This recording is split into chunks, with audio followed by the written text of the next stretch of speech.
11 AM na ngayon at alam ko na medyo tanghali na talaga para sa mga mami na katulad natin para sa tanghalian. Pero ngayong araw na ito ay hindi pang-ulam na tanghalian ang gagawin natin ngayon, kundi pang merienda na.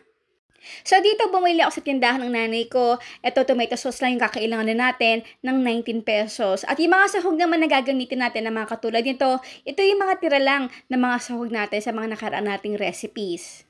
Tatlong garlic na kakailanganin natin dito, kailangan natin ito hiwain ng maliliit. Isang sibuyas, yan, tamang-tama na yan para sa ating recipe. Again, hiwain ito ng maliliit. Kesa magmerienda yung mga bata sa mga fast food chain at kakaunting servings lang yung ating makakain at mahal pa, why not ang gawin ko na lang dito sa bahay? 6 na pirasong hotdog, okay na yan para dito sa ating spaghetti. So, hiwain lang ito ng padiagonal ng katulad nito. Next, ating gagawin, ito yung spaghetti pasta na natira na nung nakaraang panglinggo. Kaya kukuha nila ako dito ng mga 300 grams sa spaghetti pasta. Pakuluan lang ito as per sa package instruction. Lagyan ito ng asin at talutuin ito ng eksaktong 8 minutes lang. Huwag kalimutan na halu-haluin ito para pande-pande yung pagkakaluto.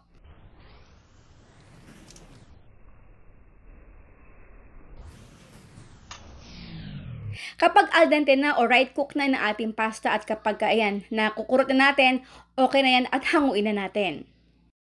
Salain lang ito at huwag itatapon yung pagpinagpakuluan natin ng tubig kasi may gagawin pa tayo dito mamaya.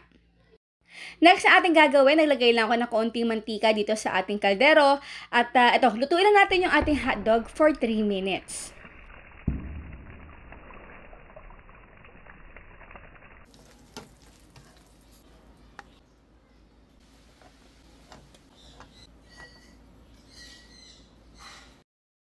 Next, same pa, nalagay lang ako dito ng mga 2 tablespoon ng butter. At dito ko na rin nalagay yung ating 1/4 na nabiling ground pork. Kung wala kayong ground pork, okay na naman kahit corned beef or tuna, kahit anong available na meron kayo.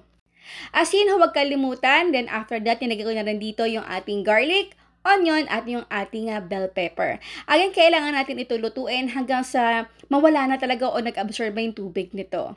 Ilagay na natin dito yung ating 150 grams na tomato sauce at yung ating all-purpose cream na 250 ml. Dahil ang tomato sauce ang ating ginamit dito, syempre wala pa itong tamis. So, ang pampatamis na nilagay ko dito ay yung ating banana ketchup. So, again, depende ito sa tamis ng gusto niyo. Pwede pa kayong malagay pa ng mas marami pang tomato ketchup or banana ketchup. Tikman ito kung okay na yung panlasa ninyo. Again, kailangan tayo magdagdag na additional pang banana ketchup kung kayo ay natatabangan pa. Ayan, so maglagay tayo dito ng mga 1 cup na pinagpakuluan natin ng pasta kanina. Ito guys, talaga namang pampalapot talaga. So, yung ating apoy dito ay nasa medium heat lang. Ilagay na natin yung hotdog at pakuluan ito ng mga 5 minutes pa. So, mapapansin nyo dito talagang medyo malabnaw pa yung ating sauce. Okay na yan, patay na natin ang apoy at i-transfer na natin ito sa niluto nating pasta. Nilagay ko lang muna dito yung kalahati at hinalo-halo. So, ito talaga guys, ginagawa ko para mag-absorb lang ng bahagya yung ating pasta dito sa ating sauce.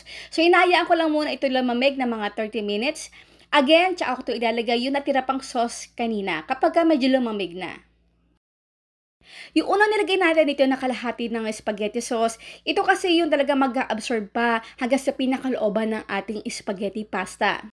At hanggang sa ito nga ay lumalamig, ayan, nilagay ko na rito yung ating kalahati pa. Ito naman yung talagang magsisilbing magpapa-creamy pa at saucy ng ating spaghetti. Spaghetti!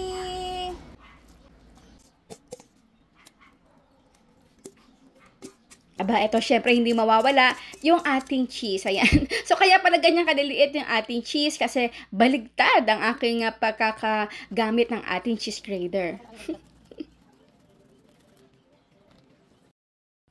And now is done our napakasarap na merienda na napakadali na spaghetti. Aba, ito syempre hindi mawawala ang tanong ni Mama Shirley. Ilang hotdog? Ang nilagay natin dito sa ating napakasarap na spaghetti. Ang inyong sagot, syempre, sa comment box section. Nako guys, ito talaga hindi ko makakalimutan dahil napakarami talaga nakain ng pamangkin ko at si Aliana.